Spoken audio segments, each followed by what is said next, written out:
Hello, kids, and welcome back. Today, we are going to look at the events. These events are when we do something, right? This is how we make our games interactive. So, if I'm going to get this one, when green flag click, this means is the green flag. We can click here as well, and we can click here as well. So, I'm going to get this one, move 10 steps. So when my green flag is clicked, it would move 10 steps, right? We can do it from here as well, okay? And if I'm going to write it minus 10 steps, it's going to do the minus 10 steps from anywhere, right?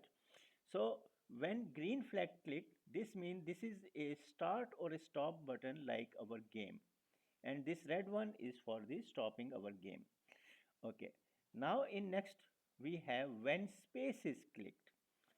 When this space key from our keyboard is 6, what is going to do? It is going to move 10 steps minus 10 steps. I am clicking the space key from my keyboard. I can also change the key from here, maybe up arrow, down arrow, or any other key. Let's say A.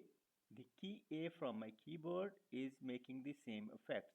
So if I want to play a game and make my keyboards like a joystick, or giving commands like a remote control, I can do it with this one.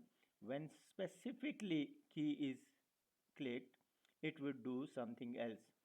Let's say I am going to right arrow and left arrow. Right arrow means it is going to go right way, and I am going to duplicate it, right?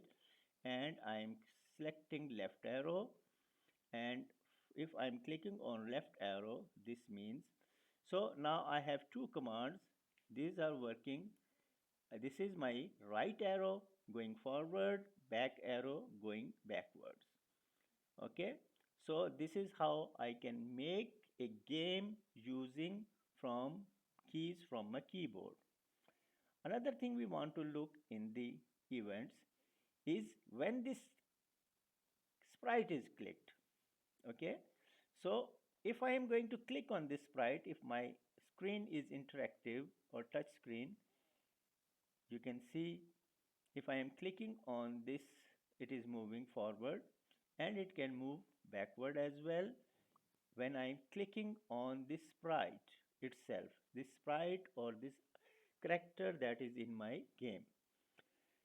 In events, we have something more like this, okay? And we are going to see these when we are in productions. These are the things we are going to use when we are going to start our game, making our games. That's all for today. See you in the next module. Bye bye now.